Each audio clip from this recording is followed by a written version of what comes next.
Yo, it's Ferrall. Are you ready for Pain Day? I know I am.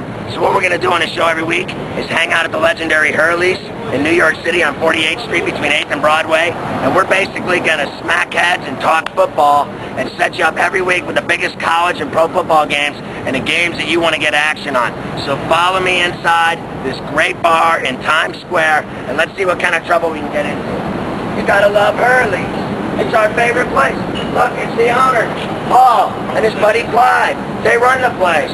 They don't want to go on film, though, but we don't care what they think. Follow me. You got to see the new upstairs bar. Cheers. I thought we'd start Pain Day off by letting you know what we're trying to accomplish here.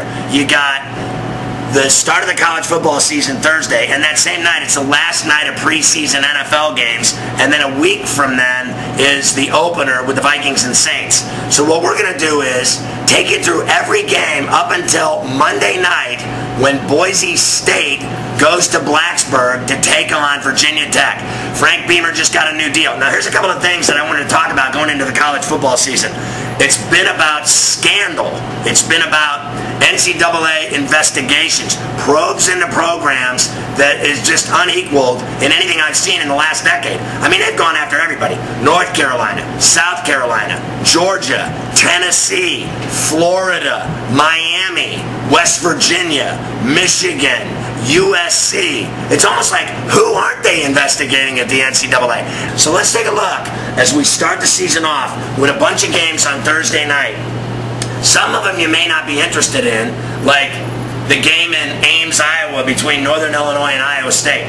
Funny enough, none of the opening night matchups are rematches from the year before. A lot of schools like to play teams in series that last several years. That's not the situation this year on opening night. Minnesota goes to Middle Tennessee State. They're always tough. The Gophers had better watch out there. Marshall has the pleasantry of going to the Horseshoe in Columbus to run into the Buckeyes. Now the Buckeyes might come out slow. They've been known to struggle in opening games. If you remember last year, Navy messed around with them and they almost blew the game. That's not going to be the situation this time around. They're going to thump Marshall. Count on that happening. Good game here. Southern Miss. They're always tough. Even going back to the days of Brett Favre. These people don't mess around. And they're taking on South Carolina in South Carolina. And you know what goes on in Columbia. They'll be rocking those Gamecock fans with the old ball coach all fired up for an opener. That's going to be a fun game to watch. I think that might be the best game of opening night in college football. Maybe not, though, because out in the mountains in Provo, it's going to be the Pitt Panthers, favored to win the Big East, taking on the Utes. And we know what Utah's doing. They're going to the Pac-10. They want to dance with the big boys. They like playing in BCS bowl games. You also have USC on probation, no bowl games. So in honor of that, I'm wearing my Cushing jersey from back in the day. I think this is back in the day when they were cheating and all the players were getting paid. And I hate Lane Kiffin. But they're still going to be tough and they're not going to be fun to play. And they're going to go see the Rainbows out in Oahu and take it straight to the throat. There's not going to be a problem there for the Trojans. You can count on that. I wanted to give you some kind of an idea of what those games are looking like for Thursday night in terms of spreads. I'm shocked South Carolina's laying 13.5 to Southern Miss, to be honest with you. Ohio State's laying 29 and a hook. A hook means a half point. So remember that for all season long on Pain Day. Northern Illinois getting 3.5 from Iowa State and Ames. Pitt is getting 3.5 at Utah, and USC's laying 18.5 at Hawaii. Minnesota is getting 5.5. I told you, this is not going to be an easy game for the Gophers playing at Middle Tennessee State. Middle Tennessee loves to whip it up and down the field, and they are speedy, and they take chances. They'll throw the ball. They'll run trick plays if they got it. They'll do anything to win, trust me. And Florida Atlantic, I didn't mention, is playing UAB, and they're going down to Birmingham to play them. Florida Atlantic stinks in football, even with Howard Schnellenberger, who's been running that program for the last few years. But I will say this, they got hot chicks on that campus. Now let's take a look at Friday night. Arizona is playing at Toledo. I'd rather have a root canal than watch this football game. Toledo.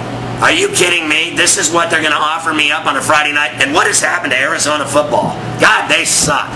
Remember when they used to matter when like Teddy Bruschi played there? They haven't mattered in the longest time. frankly, in basketball or football. But as far as their football program goes, I like Stoop's little brother out there running the show in the Valley. And I think they'll have too much for Toledo, but we'll find out. Next, we'll get into all of Saturday's games. Now, Saturday the 4th is a huge day of college football, and there's tons of games. So in order to get through that, I need a beer. Thursday, September 2nd is like the greatest day in the world because there's tons of college football, and they all count. Now, the pro games don't count, but it's the same night.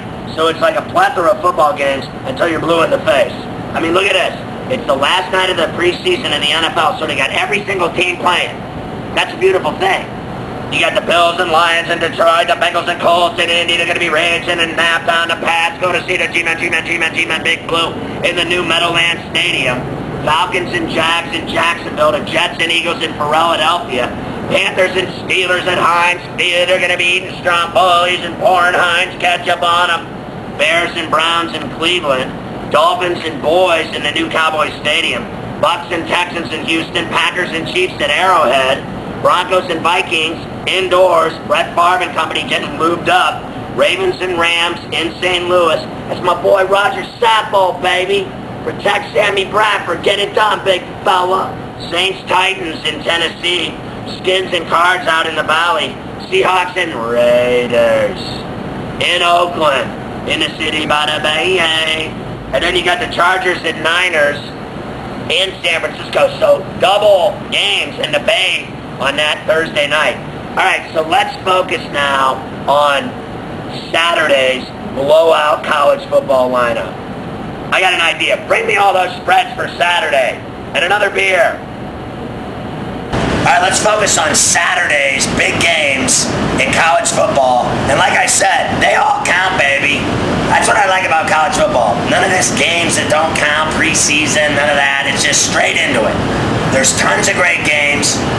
Let's look at them. Arkansas State, Auburn. You know what's going to happen here, right? This is not going to go well for Arkansas State. Western Michigan and Michigan State. They played last year in East Lansing, and the Spartans won the game 49-14. The number was 20. The Spartans were laying 20, and they got it done.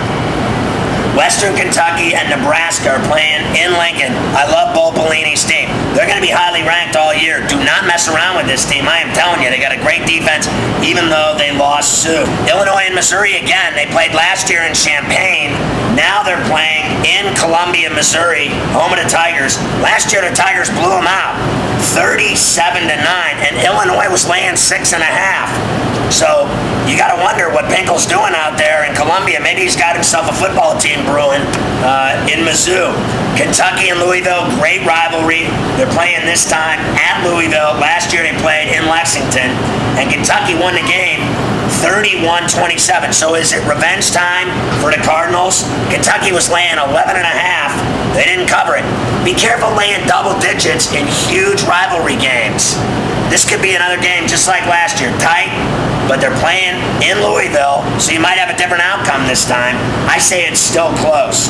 Syracuse and Akron, they're playing on the home field of the Zips. Last year they played at the Carrier Dome. Syracuse won the game 28-14. They were laying 10 that day. I remember watching that game too. It opened the season. Colorado State and Colorado. Here we go, another rivalry game. This time they're playing in Boulder. Last year, Colorado State beat them. The Rams won it 23-16, and they were getting 10.5. Another situation. Look at the rivalry. Look how close the score was. Remember that. When there's rivalry games, these teams hate each other's guts. They're good games. They're generally not blowouts. Army and Eastern Michigan. Last year they played Army, beat them 27-14. San Jose State taking on Alabama. That's automatic death for San Jose State. And one of their players, their kicker, even said that they were going to beat Alabama. Is there anything worse than a kicker that opens his mouth? Yes, a kicker that opens his mouth when he's taking on the #1 team in the land and they're going to get shredded. That's what's worse. Miami of Ohio and Florida. Miami of Ohio led the nation last year in turnovers. That means you stink. Florida's going to kill them. And then Florida's got South Florida the next week, so they'll be 2-0. Count on that. Louisiana Lafayette against Georgia. Now, Georgia's worried about South Carolina in Columbia the next week. So be careful here for the Cajuns. Trust me, you.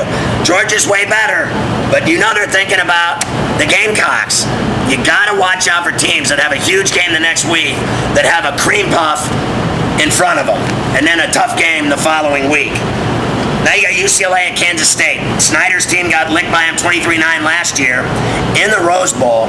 The difference is that the quarterback for the Bruins, Prince, isn't playing this year. He's injured.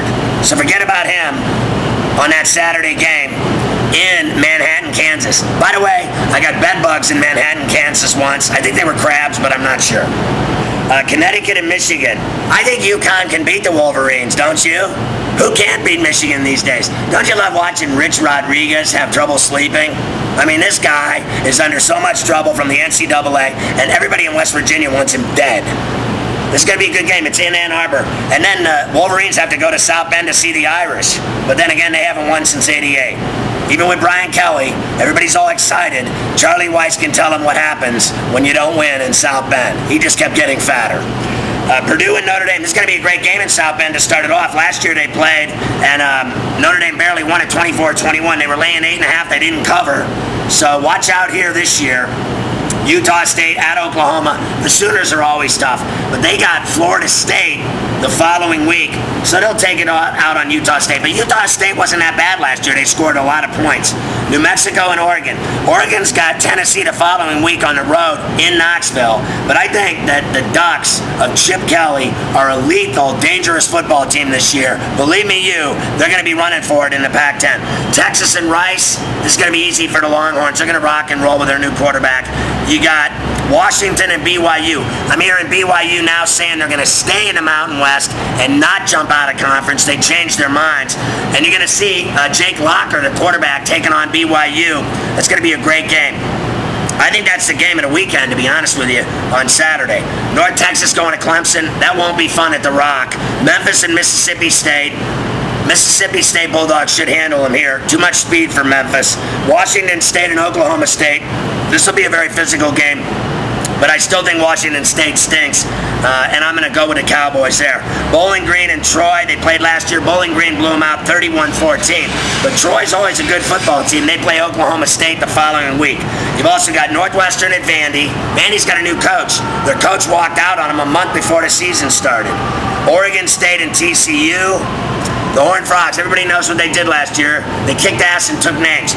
Great program, great team, great speed. They score a lot, killer defense.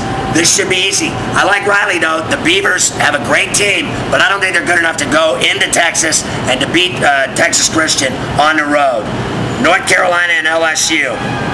North Carolina, a lot of people think they're going to be top Butch Davis, but they got so much distraction off the field with all the NCAA probes and everything else. I say LSU gets it done. I'm hearing Les Miles is on the hot seat, too, which I don't understand. You win a national championship and you're on the hot seat a couple years later. Cincinnati and Fresno State, they played last year. Cincy won at 28-20. Of course, Cincy won all their games under Brian Kelly. New coach now, and they're going out to Fresno. I still think Cincy probably has too much for Fresno. And Wisconsin, UNLV. The Badgers are going to be really tough in the Big Ten. I think the biggest challenge for Ohio State is the Badgers. They're going out to Vegas to play the Rebs at Sam Boyd Stadium. And then Sunday, there's two games, Tulsa and East Carolina. The Pirates blew them out last year 44-17. Tulsa's always good. East Carolina's always good. This is going to be a good game. Tulsa was laying 6 and got clocked. Now they're playing at East Carolina. I wouldn't be surprised if Pirates beat them again. SMU, I love June Jones. At Texas Tech, Tommy Tuberville, the new head coach. This game's at Texas Tech. Red Raiders home field. But I'll tell you what, June Jones can play with anybody. This is going to be a great football game between SMU and Texas Tech. You can count on that. And then finally, Maryland and Navy. This is Monday night. I don't think anybody really cares about the Terps and the Middies. It's all about Boise State and Virginia Tech in Blacksburg. I told you, Beamer, new deal, great defense, quick quarterback. They always do it. They're always in the ACC, usually win the conference. They can take on anybody. But I think they're going to have their hands full against Boise State. Peterson's team rocks. There's no doubt that they are a team that has been screwed by the BCS the last couple of years. Last year going unbeaten, still getting shafted. I say if they do it again with all those Broncos returners that this team will play for a national championship this year. I say they go into Virginia Tech and beat the Hokies at their own game on the road to show everybody that the Broncos mean business. What a great Thursday, Friday, Saturday, Sunday, and Monday of college football. I'm losing weight.